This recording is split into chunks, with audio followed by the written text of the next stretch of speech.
ladies and gents. What's going to follow over the next however long is entirely unscripted. It's the first time I've spoken about this to an audience this size. Some of my close friends know the experience I'm going to talk about. It is going to be very emotive. For me especially, I'm probably going to stand up here and I might melt. Who cares? That's what it's about. That's what it's about. Is going through that lived experience. Equally, it may also resonate with some of you. If it does, and you don't want to sit there and continue, I will take no offence if you stand yourselves up and take yourselves outside. Okay? I'm going to tell you a story. We're going to roll back to end of 2016, beginning of 2017, and the events that followed. And it still affects me now. I'm standing there now, and I can feel that lump sat in my throat, and I'm doing all I can right now not to melt already, because those feelings are coming back. And it's stuff that I've already processed, I've dealt with, and we're going to go through my journey. And the story I want to talk about, obviously you recognise me there, lady on the left, my mum, the guy on the right, that's my dad. And we're going to go through the story of events that happened to us as a family unit. I'm not going to touch on my brother because he dealt with it in his own way, he's got his own story. I just want to focus on me as an individual. So like I said, end of 2016, beginning of 2017, you see the words there, how it all started. The slides in this are going to follow a theme. It's going to be a series of dates, and it's going to be one or two words, a short sentence. And that's all I need. I don't need reams and reams of notes, I'm just going to raw belt feed you for however long. November 2016, you saw the photo before, me, my mum and my dad. My mum was the kind of person, she was larger than life. She was the most selfless, kind, loving person that I've had in my life. Family to her was absolutely everything. Okay? And those values are passed down to me and my brother when we were growing up. Towards the end of 2016, certain medical issues happened to her. She had a knee injury, she had an eye injury where she was told she might lose her sight. And because of that, she wasn't as mobile as she could be. She couldn't get out as much, she couldn't come and see family as much, and that started to have an effect. And over a month or so, saw a rapid decline in how she was as a person. She stopped going out as much, withdrew into herself, started doing things around character. And obviously, my dad lived with her all the time, noticed it, and he recognised that maybe you ought to go and see the doctor and get this checked out. She went to the doctor, and she was diagnosed with clinical depression and anxiety. We've all heard of it, we kind of know what it is, and there's many different ways of treating it. You've experienced some of those this morning, the other side of that is medication, which is to the side. She really struggled to deal with it. Really, really struggled to deal with the fact that she couldn't be that person that she once was. She couldn't do those things she enjoyed. As she withdrew into herself and became more insular, to the point where she couldn't leave the house. You know, little things like going to the hairdressers, getting her hair done. Couldn't do it. Could not bring herself to walk out that front door for fear. Fear of something happening, you know, having a fall, so on and so on. And like I said, her behaviour changed from how she was. Phone calls became a lot more. She got on the phone. Something so trivial, like a lost key. To us, it's nothing. Oh, you lose your key. You're going to find it. It's fine. You deal with it. To her, massive. Oh, but what am I going to do then? About this key? What am I going to do? What am I going to do? I can't get in the house. I can't get out of the house. Never mind the fact she can leave the house. So I was like the secondary support network. My dad was the first because he was living with her. I was the second, and those phone calls got more and more regular to the point where they were like 3-4 times a day. Was it an issue? That wasn't. You know, just you know, chat things through, calmed her down, and time went on. Like I said before, she was diagnosed with prescribed meds. Wouldn't take it. She wouldn't take it, but she didn't get on with it. Didn't agree with medication. Thought it was okay, and she could muddle her way through, and let it pass. As time went on, coming towards Christmas, we made plans for Christmas, like all families do. Me, my kids, my wife, we go to my mum and dad's, we spend Christmas there, Christmas Day, Boxing Day, and have a good family Christmas. 7 days before Christmas, and Mum rings me up. Don't think she comes to Christmas. Don't think she comes. can't do it. It's too much for me. It's like, okay, that's fine. I respect you, Richard. What I'm going to do is I'm going to get the kids in the car, 10 o'clock at night from Stafford, I'm going to drive down the city. I'm going to drop those presents off. I'm going to bring my daughters, so you can see your granddaughters, just so you can have that little tiny speck of light in your darkness that you're in a minute. And we got there, and I'd seen my mum for a couple of months this way. Didn't recognise a shell of the person that I once knew. That photo you saw at the beginning, that lively, happy woman, just gone. I noticed it, my daughters noticed it, they're like, Dad, what's wrong with Nana? So she's just not very well. And that was really hard to deal with. Christmas came, Christmas went, my dad and my mum stayed by themselves, I stayed with my family, and then we moved into January. 22nd of January 2017. I was at 16.6 at the time, however 10, as they do, partner was fulfilled deployments. Guess what? Some crap with you over this like 6 months. But well, fine, fair enough. 22nd of January, 3 things, important things that happened that day. 1, my youngest stepdaughter Brooke didn't do her birthday. 2, my nephew Henry, it was his christening. And then that evening I was flying to Biffside. As a grandparent, if you've got any in the room, your grandkids are everything to you, aren't they? You've had your kids, but then you've got your grandkids, and that's the chance to do everything that you may not have been able to do because you're not a child. So for me and my brother, my mum had boys, she's doing all the boy stuff. With my girls, she's got the chance to do all the girl stuff. And then my nephew, like I said, he was born in 2016, so it was his christening. My brother and his girlfriend and their son had travelled from Ireland to do this christening in the UK, so everybody could attend. And my mum couldn't attend. She could not again bring herself to leave the house through that fear. So we did what families do, FaceTime, recorded the whole thing. Yeah? Christmas came, Christmas went, went back to my parents' house, watched the video with mum, and just for that 20 minutes of the christening, that person that we saw in the photo at the beginning, back. Like nothing was wrong. That shining light on that happy occasion brought everything back. And she was fine. We watched the video, and as I said, I was trying to Biffside that night. So left London, said goodbye to my mum, gave her a hug, gave her a kiss, told her I loved her, and drove off to Brighton to get on the plane. As it was, wise, got delayed by 24 hours, never mind. Rang my mum, guess what, I'm in the UK for another day, so we can have a chat tomorrow. And then eventually the Irish took the lights out, and I flew to Biffside. Doing the project job. Those looking too far won't know what that entails. Quite busy. Throughout my time there, so I wasn't afforded the opportunity to use the phone as much as I was when I was at home. So that support network for my mum that she was using through me, that was gone. So my dad and my brother, or the brunt of it, they did what they could, they tried to help her. Lots of events that happened throughout that time with various doctor appointments and looking at medication and various other treatments. She tried, it wasn't really working. She was steadily on that decline downhill, drawing more into herself, more isolated, even though she was living with her husband for 40 years. But that didn't matter. That didn't matter. That condition that she had, that anxiety, that depression, that taking hold.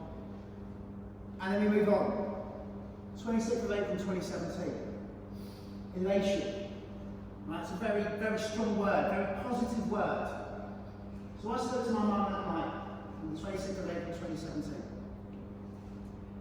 And I referred before to that christening day, when everything was okay again. That night, I spoke to my mum for 40 minutes on the phone. And she was the person, again we saw in that photo right at the beginning, happy, excited, positive, like nothing over the last 6-7 months had happened. And it made me feel so good. It made me, that word right there, elation. It was like, yes, we turned the corner. Somehow, somewhere, somewhat, we turned the corner. My mum's on the mend. I'm going home in 2 weeks. I'm going to see my mum, I'm going to see my dad, I'm going to see my wife, I'm going to see my kids, we'll be together as that family unit. And then fucking boom, 27th of April 2017, the date that I will never, ever, ever forget. One word, devastation. I woke up that morning as normal, went to work to find messages on my phone. Message from my wife. My stepdaughter told my eldest she was going through uni and she needed some work doing for her accommodation. I had to sign some paperwork. guarantor for her rent. I was doing that, and Zoe, my wife, was like, you need to do this now, it needs to be in by X time. I was on the computer, in the office, on the internet, doing what I needed to do, and my phone went again to my wife. My initial reaction was, for fuck's sake, I'm doing it, give me a chance. And she turned, and she didn't turn to me, she was on the phone. She said to me, Dave, you need to sit down. I was like, okay. At the time, with a bit of a backstory, my grandmother, on my dad's side, she was 95 years old, okay? And she got into a home in other condition, that's aside from the story. And I'd mentally prepared myself that if I was going to get a bad news phone call on that tour, that it was going to be the fact that I'd lost my gran at 95. You expect it, don't you? You condition yourself that when somebody gets to that age, at some point or another, you're going to get that phone call. And my first words, when she said, you've got to sit down, were, it's my grandma, isn't it?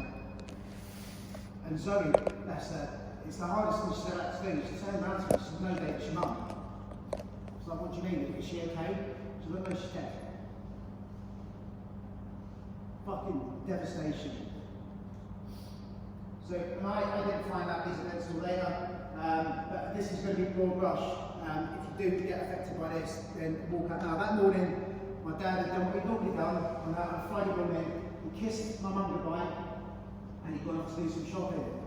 Once he left the house, my mum walked upstairs, she took a dressing gown cord, she tied one end around the neck, she tied one end around the banister, and she jumped off. And she hung herself. It all got too much. And she couldn't deal with it, she couldn't see a way out. See, the cord didn't hold, it held long enough to do what it was, she'd intended it to do. It came undone and she fell. She fell, she landed in there, and got upstairs. So that was a view that my dad when he walked home from doing the shopping. He opened the door, immediate instinct was, oh, she's fallen. She's fallen. Called the ambulance, obviously in a state of shock, and obviously he called an ambulance, the ambulance arrived. And they obviously ascertained how that occurred. After that initial phone call from Zoe, my mindset, well, I need to get home. Like, fuck the grief, I'll worry about that later. I need to get home, I need to support my family, I need to support my dad, I need to support my kids, I need to be with my wife. So all of my feelings of loss, grief, whatever, off to one side. Mental process kicks in, how do I get home? Now I walked out that office, so I take the phone call from Zoe. And the first person I walked into was that bar, staff bar, as you guys know.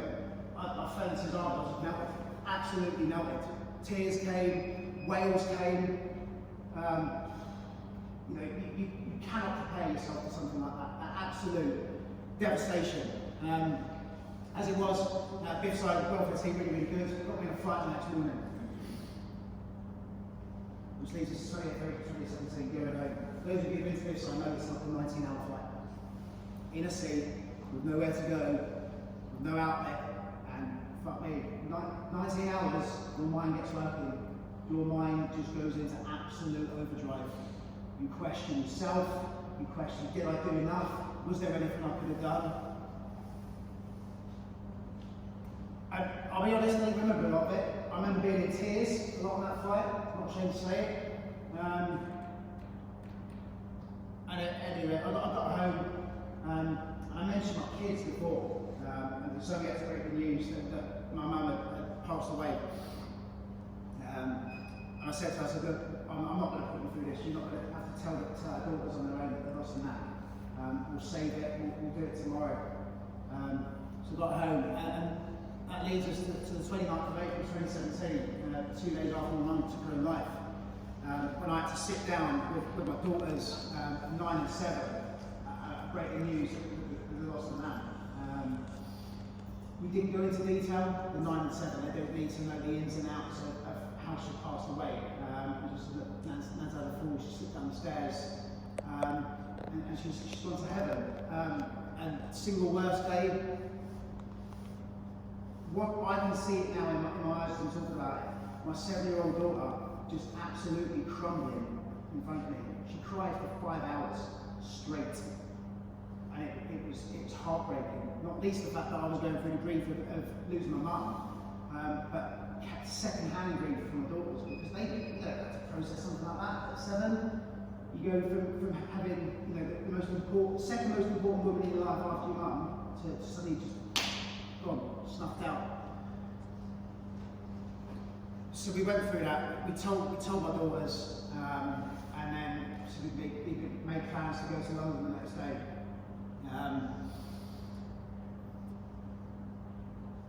I'll leave it on this slide for a minute. 3rd of April 2017, I went to my dad's house, my mum and dad's house. Call it my dad's house now because I've dealt with it, I've processed it, it's not there anymore. I couldn't walk into that house. I stood at the door and I said to my missus, I said, I cannot go in. I cannot go in. And it took every fibre in my body to walk through that door because I knew as soon as I opened that door, the vision in front of me would be where my mum felt, bottom of my parents' house stairs. My dad wasn't there at the time, he had to go out and just get a few bits of shopping in because the family were there. I met my brother. We did what we both do as sons. We just melted into each other again. We embraced, we cried. Zoe come in, the kids come in. We were at a family group hug. And about 10 minutes later, my dad walked through the door. My dad is a typical, brought up in the 50s, 60s Londoner. Stuff doesn't affect him on the outset. He just gets on with shit and deals with it. And I can probably count on one hand how many times I've seen my dad cry in 40 years of being on this earth. And again, going back to what I said when I told my daughters, seeing somebody melt in front of you, I saw that in my dad. I saw just hurt, pain, loss, 40 years of marriage, gone, just snuffed in an instant. So we did what families do. We came together on that day. We supported each other. But we didn't talk about my mum. We didn't talk about the loss. We were very processed. We need to sort out the funeral. We need to sort out the flowers. We need to work out when it's going to be. We need to think about what hymns we want, what songs we want. And at no point did we talk about how it had made us feel at that point. Because that was all pushed to one side. So obviously, whenever you suffer a bereavement, as you know in the armed forces, you get a period of compassionate leave. 30th of April was the day, like I said, I went to see my dad. 7th to 13th of May, I was in Biffside. Week later, flew back to Biffside. Denial, right? Not denial of the fact that I had lost. Plain to see, my mum was there, 1 minute she's gone, 1 minute she's not. Denial, because if I wasn't there, it wasn't real.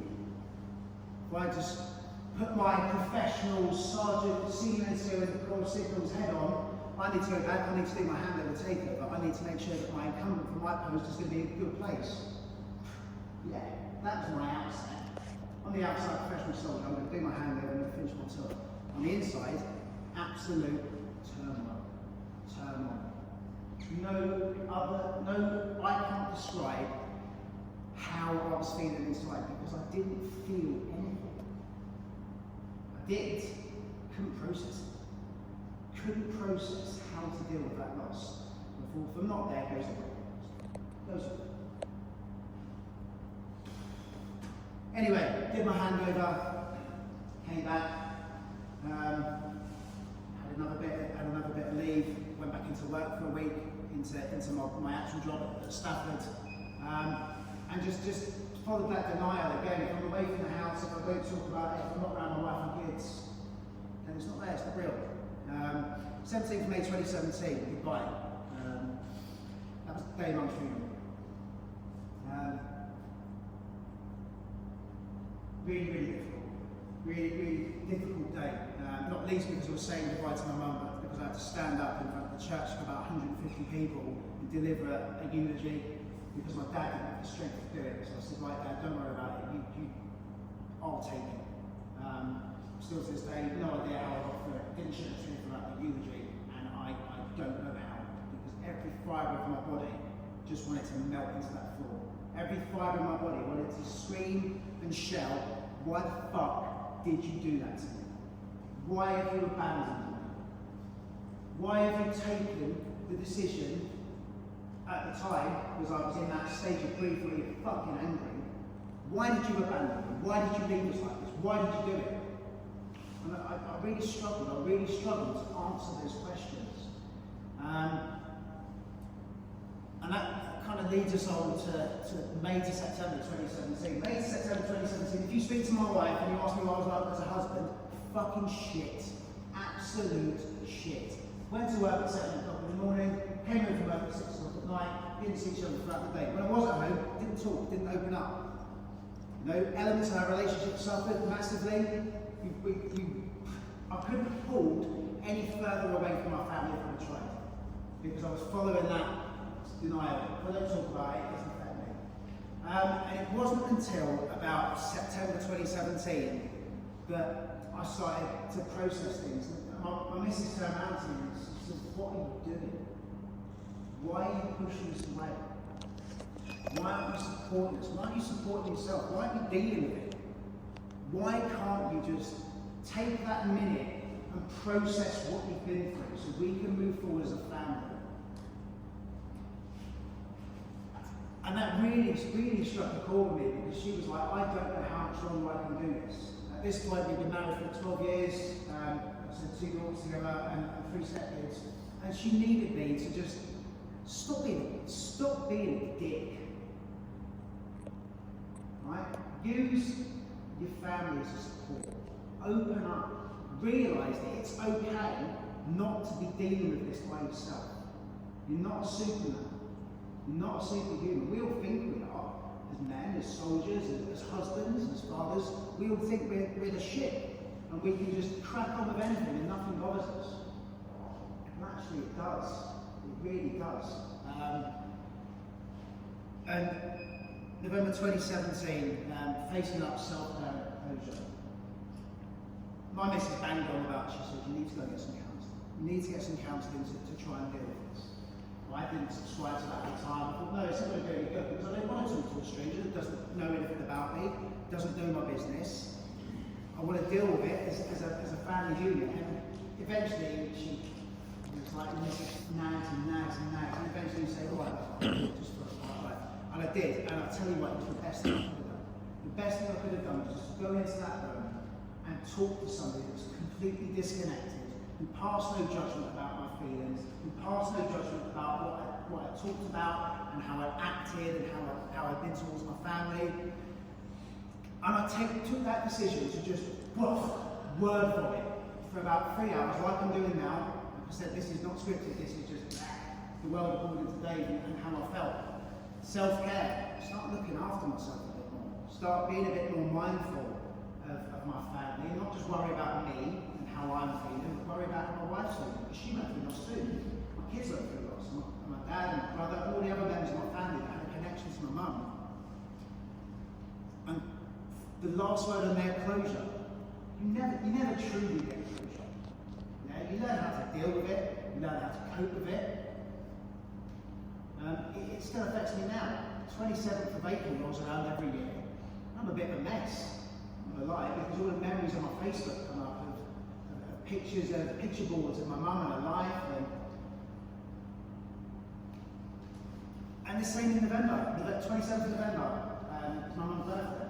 Every year, take the pilgrimage to London, go to her grave, lay a flower. I sit there for a couple of hours and we just chat. We sit and chat. Nobody else is there. We just talk. And I don't get a response. I don't expect a response. But that moment, by taking that time, I'm back with my mum.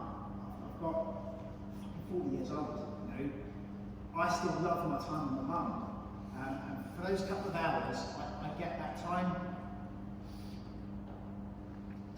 From there, November 2017 was the journey to self-care, you know, to going on that upward turn.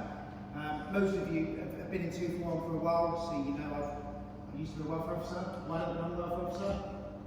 For this reason. To try and help people like me who went through this. If I can offer a tiny little glimmer, CVO, CNO, dealing with bereavement, helping other people. Start aging out. Those of you that have had arrivals at you recently, the last thing I say to you, if you've got anything that you want to talk about, Don't care what it is, when it is, who it's about. Tap on my door, come in and shut the door. And for that, however long, I'm Dave Cracknell, man, and you are whoever, man, woman, gender equality, non-binary, not to offend anybody in the room. Just come in and have a chat. And that's the lesson. That's not a lesson. That's kind of the point I want to get across. If you go through shit, don't keep it to yourself. You know? Open up about it. No matter how hard it is, taking that step towards realising, like I said before, it's a cliche, it's okay not to be okay, is that first hurdle. That's the first hurdle. And it's harder to keep it to yourself than it is to just say, I'm not right. You know what, I'm actually not right. And then that kind of brings us to the end of Word Dump for 25 minutes. That's the picture I'll leave you with. That's probably my favourite picture of my mum. And that was taken when she was in the absolute depths of despair, depression, anxiety. That was taken on the 21st of January 2017, the day before I left for this side. And all those things I told you she was going through and suffering with. Look at the picture. All I see in that is a nan and her grandson. She's happy, and all the shit she's going through is just away, and that's how I like to remember it. And that picture is one I look at quite a lot. It brings me comfort, it brings me a bit of happiness. I don't think I've really got anything else to say. I think I've worked on it enough. What I do want to say, Leona, really thanks for asking me to talk about this. Like I said, it's the first time I've spoken in public, in detail, about what is probably one of the worst experiences of my life. In fact, it's not probably, it is the worst experience of my life. And to you also, thank you for just listening. You know, this comes back to that self-care and closure. I've bared my soul to a room of about 35, 40 people who I see on a daily basis. I don't think there will be. Has anyone got any questions? Anything they want to talk about? About anything I spoke about for the last 25 minutes? Well, thanks for sharing. Yeah, you're welcome. So the guys at 2 for 1, I just want to take the time to reiterate, if you are going through some shit and you want to reach out to somebody that may not get what you're going through, but can definitely give